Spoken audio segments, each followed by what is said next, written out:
மகான் துளசிதாசர் 28ஆம் பகுதி. தாழாத வலியிலிருந்து தனக்கொரு விடிவு பிறக்க வேண்டும் என்றெண்ணி விடிவதற்குள்ளாக 44 பாடல்களால் தன்னை ஆராதித்த தாசரை ஹனுமன் அப்படி விட்டு விடுவானா? நெடுநாள்பட்ட அவரது வலியை நொடியில் மறைய வைத்தான் அஞ்சனை மைந்தன். ஆனால் அவரது பிரபாவங்களில் மனம் லயித்திருந்த தாசர் அதை கொஞ்சமும் உணரவே இல்லை. தனது வலது கரத்தையும் இத்தனை தினங்களாக அசைக்க முடியாமல் இறுகி போயிருந்த இடது கரத்தையும் தலைக்கு மேல் உயர்த்தி தாளமிட்டபடியே அனுமனை மனக்கண்ணின் முன்னே நிறுத்தி ராமலக்ஷ்மண ஜானகி நாமத்திற்கருள்வான் மாருதி என்று மெய்மறந்து பாடியபடியே தாசர் ஆடிக்கொண்டிருந்தார். ஒரு கட்டத்தில் கால்கள் சோர்ந்து போக தமது ஆட்டத்தை நிறுத்திய தாசர் அப்பொழுதுதான் தனது இடது கரம் முன்பு போல் வெகு இயல்பாக செயல்படுவதை கவனித்தார். மயிர் கூச்செறிய ஜெய் பஜ்ரங்பலி ஜெய் பஜ்ரங்பலி என்று நெகிழ்ச்சியோடு உரத்து கூறியவரின் விழிகள் நன்றியால் விழி நீரை சொரிந்தன. சரி, இப்பொழுது விஷயத்திற்கு வருவோம். தாசரின் இந்த அற்புதமான படைப்பை குறித்து கொஞ்சம் அறிந்து கொள்வோம். சக்தி வாய்ந்த இந்த 44 பாடல் ஸ்லோக வரிகளும் தாசர் ஹனுமான் பாஹுக் என்று பெயரிட்டார். பாஹு என்பது புஜத்தை குறிக்கும். பாஹுக் என்பது தோள் கொடுப்பவன் என்பதாகவும் வீர தோள்களை உடையவன் என்பதாகவும் 2 விதங்களில் அர்த்தப்படுத்தப்படுகிறது. தாசருக்கு மட்டுமா இந்த ஹனுமான் பாஹுக் ஸ்துதி பலன் தரவல்லது? மகான்கள் எப்பொழுதும் எதை செய்தாலும் அது ஸ்வயம் பிரயோஜனமாக தமக்காக மட்டும் செய்வதில்லை. அவர்களது மனம் எந்த சந்தர்ப்பத்திலும் லோகக்ஷேமத்தையே விளைகிறது.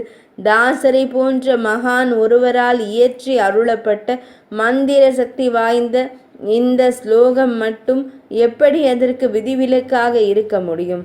சிந்துதரன் என்று தொடங்குகின்ற இந்த ஸ்லோகங்களை படிப்பவருக்கும் கேட்பவருக்கும் பலன்கள் அதி ஆச்சரியமாக ஒரே விதமாக கூறப்பட்டிருக்கிறது.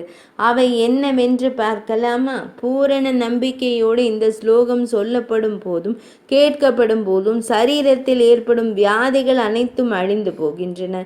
மனதில் ஏற்படுகின்ற பயங்கள் அனைத்தும் காணாமல் போகின்றன. நமக்கு வரவிருக்கும் ஆபத்துகளும் தோஷங்களும் நம்மை விட்டு விலகிச் செல்கின்றன. கிரகங்களினால் ஏற்படக்கூடிய சோதனைகளும் வேதனைகளும் அறவே அகற்றப்படுகின்றன. நமது அபிலாஷைகள் யாவும் பூர்த்தியாகின்றன. மனதில் அமைதியும் நிம்மதியும் பரிபூரணமாக ஏற்படுகிறது. காரிய தடைகள் அகன்று காரிய சித்தி உண்டாக இந்த ஸ்லோகம் வழிவகுக்கிறது. அன்றியும் துஷ்ட ஜந்துக்களும் ஏவல் பில்லி சூனியம் போன்றவைகளும் கண் திருஷ்டி முதலானவையும் இந்த ஸ்லோகங்களை படிப்பவர்களையோ கேட்பவர்களையோ நெருங்குவதே இல்லை.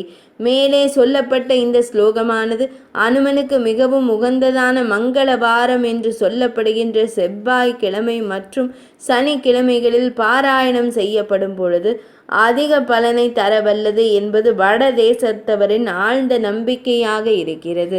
அன்றியும் அவர்கள் பிரம்ம முகூர்த்தம் அல்லது மாலை வேளைகளில் இந்த ஸ்லோகம் சொல்லப்பட வேண்டும் என்றும் 1 மண்டல காலம் செய்யப்பட வேண்டிய இந்த பாராயணத்தின் போது புலால் உண்ணுதல் முற்றிலுமாக தவிர்க்கப்பட வேண்டும் என்றும் சில நியமங்களை வைத்திருக்கிறார்கள்.